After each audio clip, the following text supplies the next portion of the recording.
So personally, I cannot fathom. My grandparents are gone. I cannot fathom talking back to them. Even now, when I see some of the kids that talk back to their parents, I'm like ducking a little bit. Just to make, it's just a reflex. Because I feel like I'm going to get popped for watching them say it. And I'm sitting in this position, but then it's easy to look at that, but sometimes it's not always easy to remember what you had to prevent you from talking to a kid like that. Or talking to a parent like that. So when you got kids that don't have a father figure, when you are trying to talk to a kid in particular about respect and things of this nature, when the only thing they've been taught to respect is physical violence, your words really don't mean much. Because outside of the coaches, y'all can't hit the kids. Might be telling on some people in here. But when you aren't able to come to that level of discipline, where are you left with? How do you tell a kid, hey, I'm going to suspend you that don't want to be here? So wait, let me get this straight. I don't want to be here. I talk crazy to you and get out my frustrations, and you send me home where I want to go anyway? Sounds like a good deal to me, but where does it leave the kid? Where does it leave you as an educator? Because yes, you are still responsible for these other kids to be educated. You're still responsible, not just for the one that got something going on. So the question is, we know these things, what's the solution? Anybody ever heard the word emotions?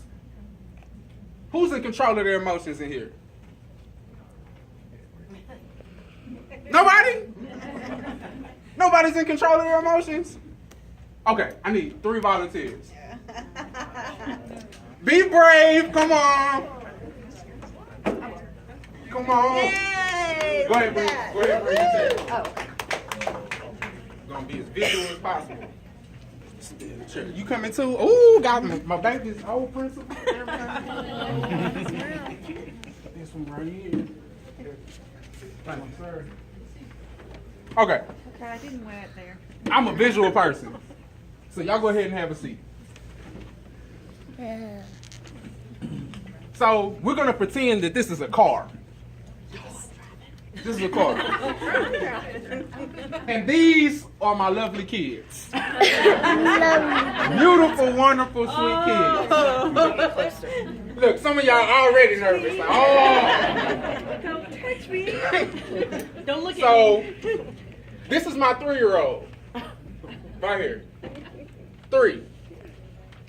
This is my 6-year-old, but this is the strongest 6-year-old in the world. Just remember that.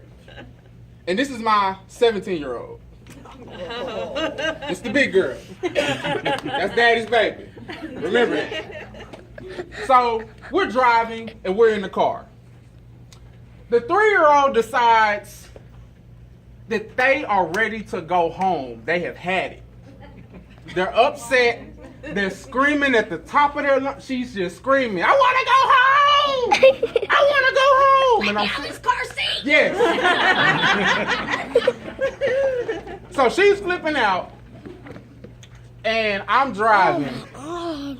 Who's responsible for where the car goes? Me. But she getting on my last nerve. Who's responsible for where the car goes? Nurse. I'm still responsible. I'm finna pull out what little hair I got left, and I'm still... Okay, so, all right. I'll give you that. This one is hungry. And she ready to eat. I want to eat. So she is screaming and telling me that she wants to go to McDonald's. Oh, She hasn't ate all day. She's ready to go to McDonald's. And I'm driving. So I got her yelling ready to go home. Hungry. She's hangry. Angry. Angry. Who's responsible for where we go? Me? So, wait. I got 2 kids. Show and they tell. And I'm responsible for where they go? I don't like that. But, okay, I'm listening to you. I'm going to listen to you. Now, here's the sweet baby. She not yelling. She not screaming. I'm an earbud. She's sad. She's like, Daddy, I really don't feel good. And I really got some places that I need to be. But she don't feel good and she wants to go home. But she's sweet. I mean, she not one of the type to fake. You know, she does everything she's supposed to do, but she's ready to go. Who's responsible for where we go? Hold on. Y'all ain't cutting me no slack. She tripping. She playing on every emotional string that I got. And I'm still responsible where we go? For where we go in the car? Why y'all keep saying that I'm responsible? You're the daddy. You're the grown-up. Because I'm the adult? You're in the driver's seat. So I'm driving the car. So I'm controlling where we going. Got you. So, Daddy. we have a little bit longer of a ride. The 3-year-old gets loose from their car seat. Yes! So she stands up, she's hanging over, I'm still driving, but she is grabbing the wheel. Who's responsible for where we go? You. What? You are watching her grab and pull on this wheel. So you telling me if I get in an accident, it's my fault? Yeah. Yes. Way to go, You're supposed to be on Jeremiah. Daddy's side. So, Tell Dad that. what am I supposed to do? Stop the car. I can't just hit the brakes real quick and make her shoot up. I act like y'all ain't never wanted to do that. So, I gotta stop the car, put her back in her car seat. A little extra energy, making sure it's tight. But I'm responsible for where the car goes. Oh. Okay. Now, I told you she was the strongest 6-year-old in the world. She got out of her seat, picked me up, moved me over here, and now she's in the driver's seat. Oh, no. Who's responsible for where we go? You. You are. Y'all are teachers. You need to listen. You are, Daddy. Be quiet, boy.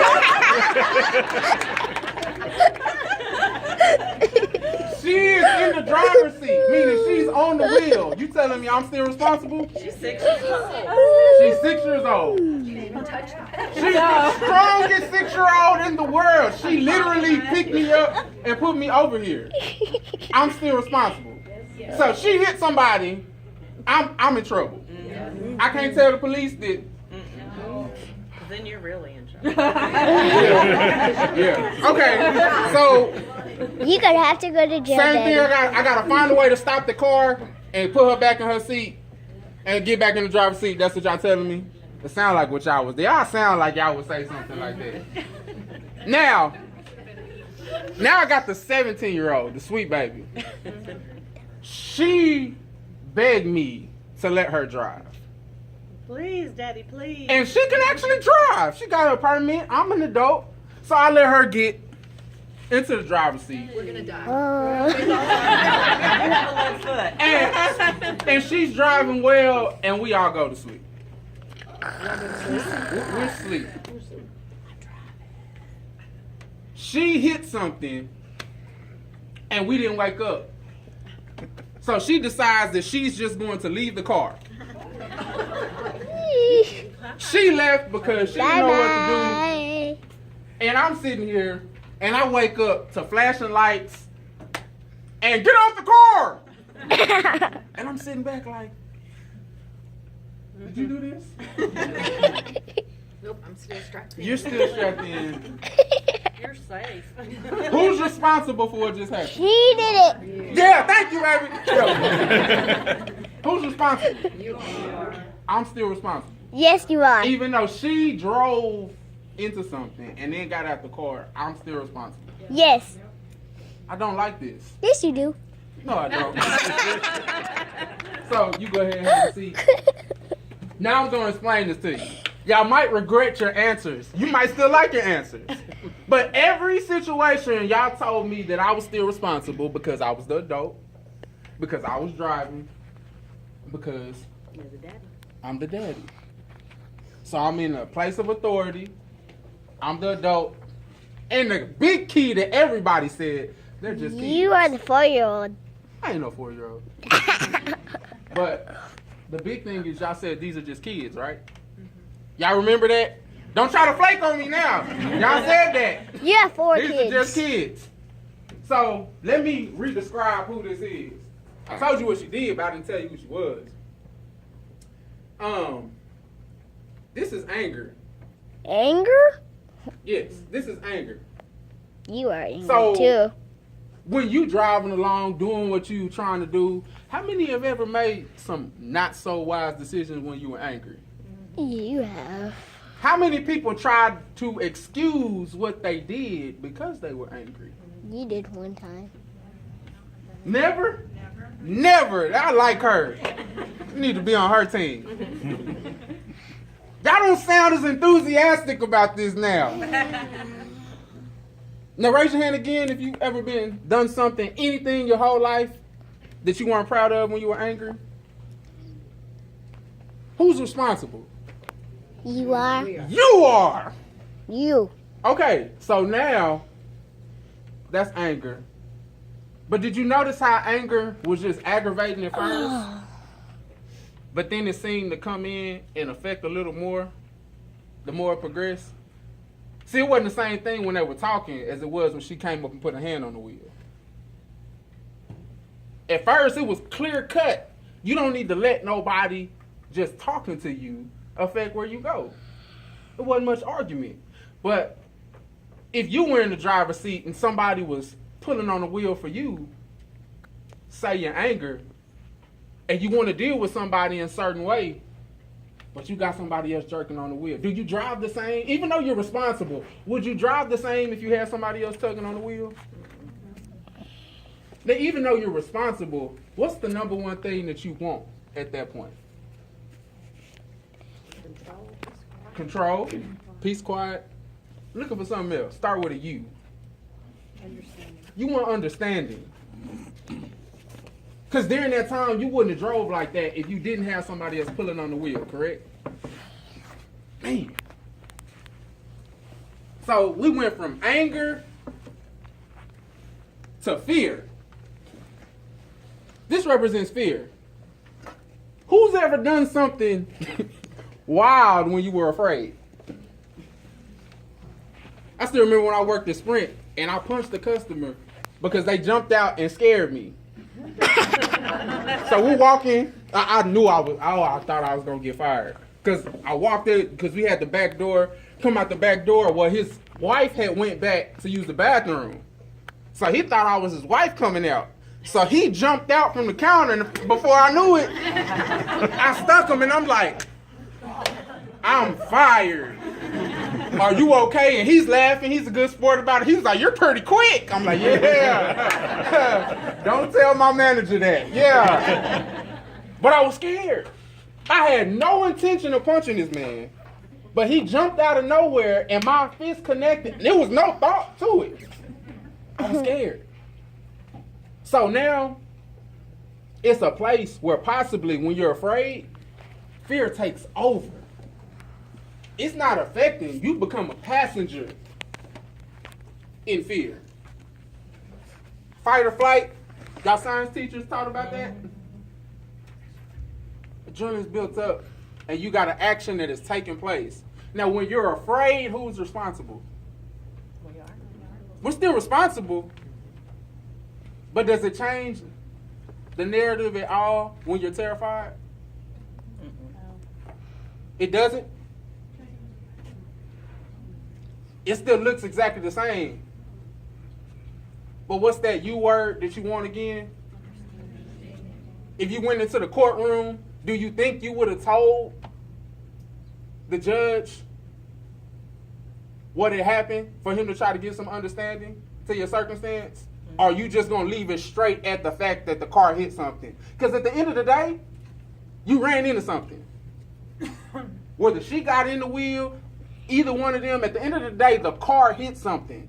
But how many of you want to go into court and simply say, hey, I ran into something? Or are you going to try to get the judge to find some understanding for you? Because look, it was a lot going on, and The kid jumped out, and I stopped the car, and I corrected it as quick as I can, and I ended up bumping something. But I did everything I could to handle the situation when it came. How many of y'all would tell the judge that? That's what I would say. Because when you're afraid, you don't make the best decision. When you're angry, you don't make the best decisions. Now we're going to flip to this last one. Because remember, I let her get in the driver's seat. I made an agreement for her to come and do this. You know who this lovely young lady represents? Depression. You know the funny thing about depression? Sometimes you have no explanation for what happened while you was under it. You know why? Because it's not you. How many of y'all have dealt with a kid when you looked, you stopped and said, that's just not how you act? I done had you audit, something is not right. Like, this is not normal behavior. And when you ask them what's wrong, they give the response, and you gotta feel like they lying because you know something's going on. You know what their response is? I don't know, or nothing. But when you're sitting in a place when something has been going on, like depression, and it leaves you in a place that when you wake up, it's not anybody in the driver's seat. Because if you woke up and it was there, you could be like, hey, right here. But depression will leave you in a place and you'll never know how you got there. Now, when you are in a place where you're dealing with these precious babies, they can drive you up. Forget up the wall. They can drive you through the wall. I've seen it. These kids on a whole nother level of what we were in school. I thought I was bad. You're not bad. I'm not. Thank you, baby. But when you're dealing with kids that have these type of circumstances going on, there's one more thing I want you to consider. Who taught you the things that you told me? Did you just know that you were responsible, or did somebody teach you that you were responsible? You taught me things. You were taught. So a lot of your answers, I'm just stepping out on a limb. Your parents taught you this stuff, didn't they? Because everyone was avid about the fact that I was responsible. And you were saying this based off of what you have been taught through your own experiences. That as an adult, even when you're dealing with a kid in a bad situation, you're still responsible for what you do. Now, would you still say that if you were raised by MTV? Probably not. If the number one influence in your life right now was Lil Wayne, No. and you were aspiring to be like him, how would you treat your teacher? We can't talk about that. Oh, we can't talk about that? Okay, we're not going to talk about that. If you were never given the opportunity to make the decision that you are telling me needs to be made, how much differently would you respond? All of these kids are sitting in a car, and they are responsible for their actions. They're responsible for what they do. But at what point do we recognize that they have not been taught?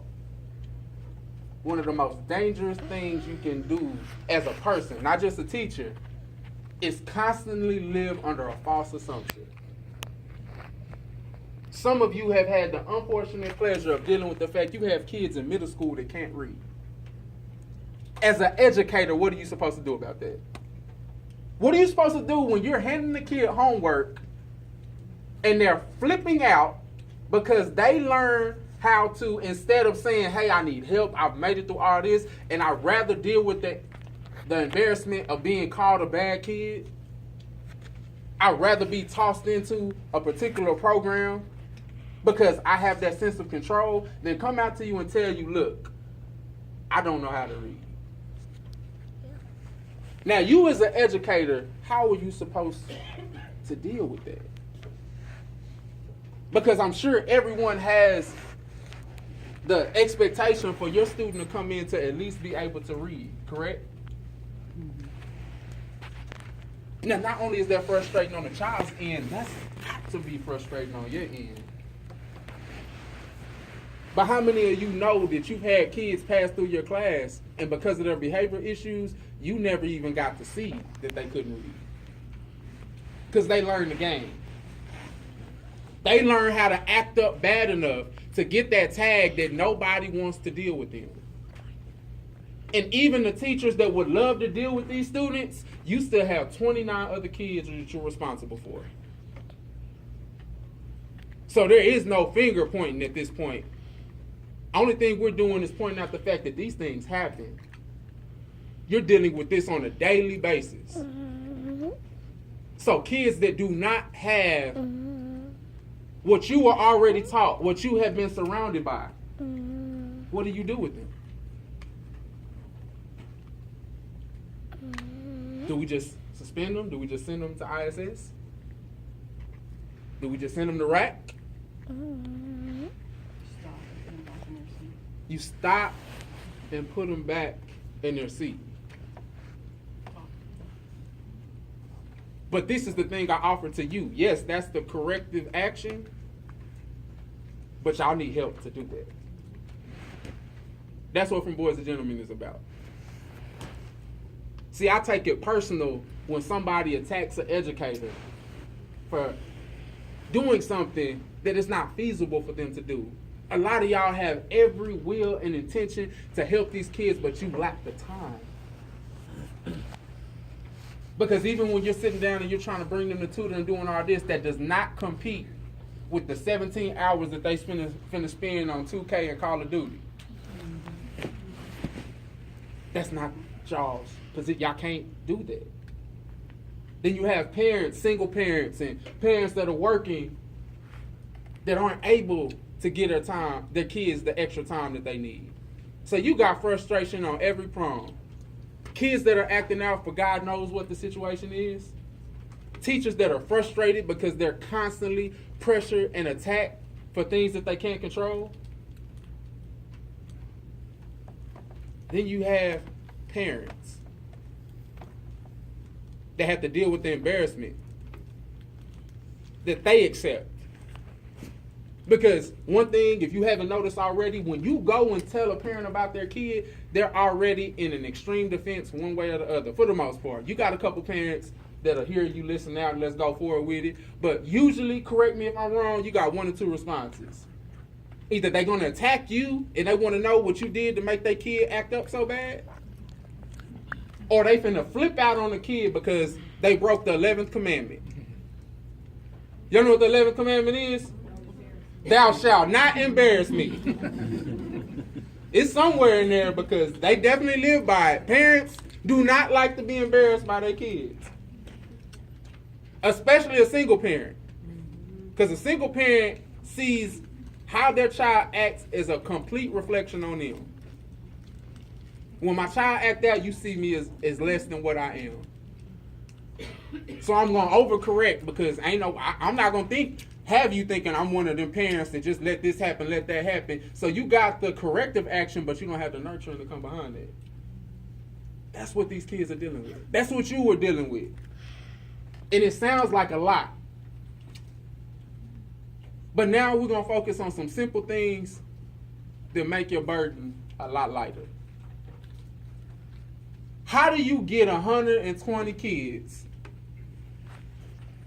in 102-degree weather in a gym where the air conditioner just broke to be quiet?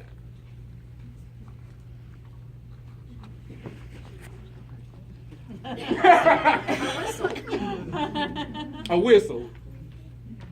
That's one. Anybody else? How do you get 120 kids that are hot, hungry, and mad because they can't go swimming? How you get them to be quiet? Promise some ice cream. Promise them ice cream. I ain't got the money for that. Talk very slowly. Talk very slowly. Talk very quietly.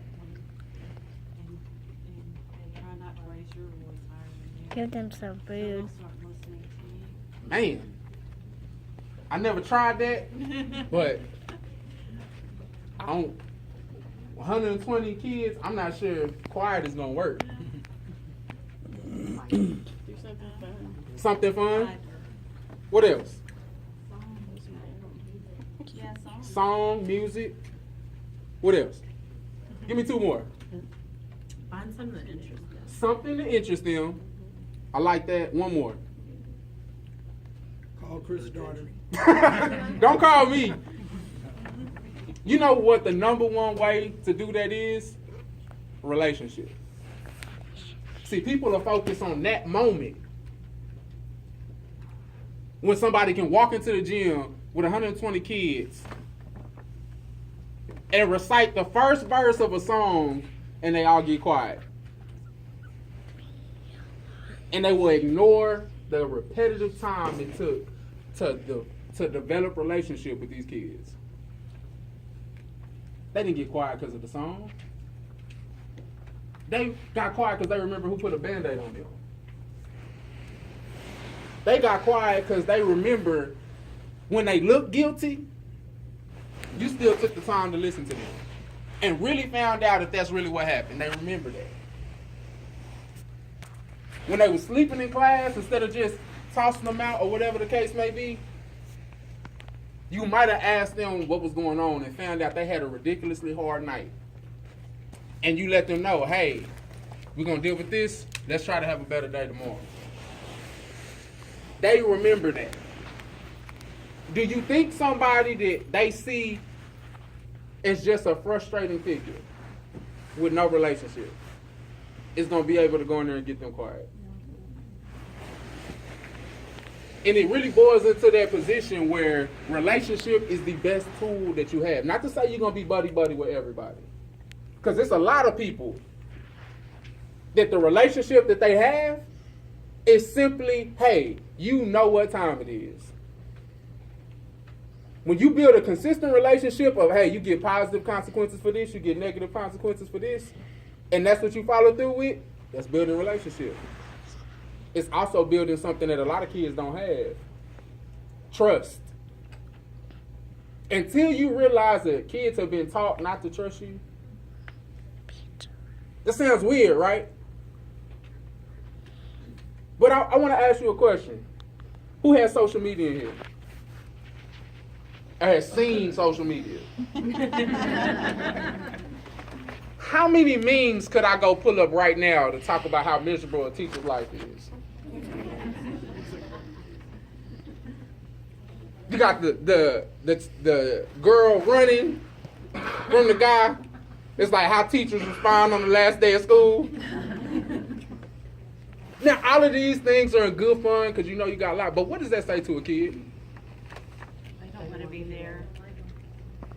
That you can't wait to get out of their presence.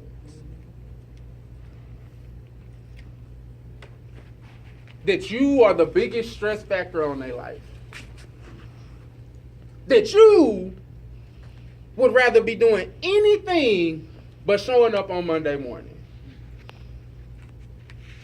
Now, call me a dreamer, but I dare to say that is by far, far from the truth for the majority, if not all of you in here. But again, that key word, understanding. But do you understand how a kid could formulate that? How do you think a teacher is viewed socially?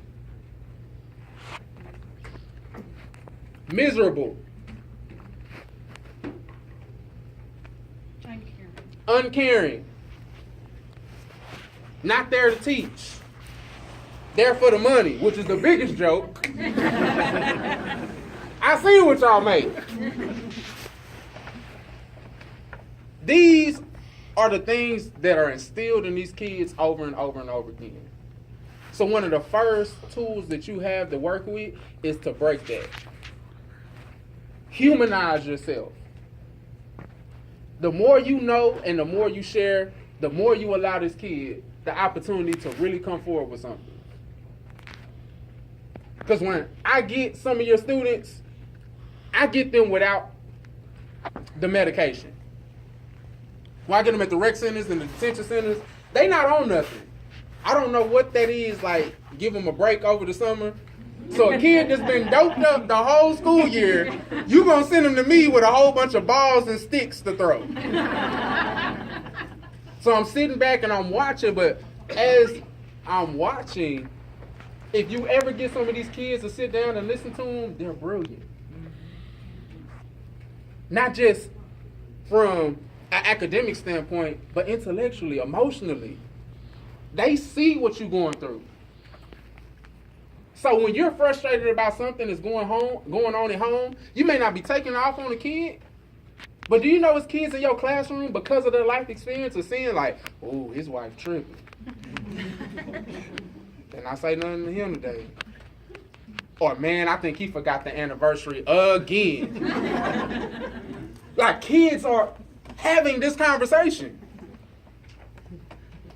And they're talking to one another because a lot of them have been in such an abusive situation at home. They gotta learn quick. Sometimes raising your voice may get a kid to be quiet. And it may seem effective. And not to say that it is wrong to ever raise your voice, but sometimes you shaking that child to their very core and they're waiting for the next thing that's gonna fly against their head. And I'm sure that's not something that a lot of you think about when you raise your voice. Because most of the time if you raise your voice, what are you trying to do? Get you to hear me. Get your attention. I need you to be quiet because when I was talking quietly, like she said, you kept laughing and kept talking. So clearly you did not hear me. But how many of you would have 3 or 4 kids in the classroom that you know are struggling with domestic violence and still yell? Anybody? Not knowingly. But do you think it matters if you know when it comes down to it happen? Do you think that kid stops and thinks, she doesn't know what I got going on at home? And this is me. Or does that elevation in your voice immediately strike fear into their heart? See, when we're not mindful of things, it puts us in a position to not deal with them. When we don't deal with things, they collect. Anybody ever had a kid that was silent and just flipped out? Like you couldn't hardly get the kid to say 2 words. We come mid-semester, they done flip the table and start hitting somebody. And it seems so out of character. Or did they just finally hit enough? When you don't have anybody to go home to talk about your frustrations. God forbid you decide to put in some headphones and try to find your escape in music. Because if you don't already know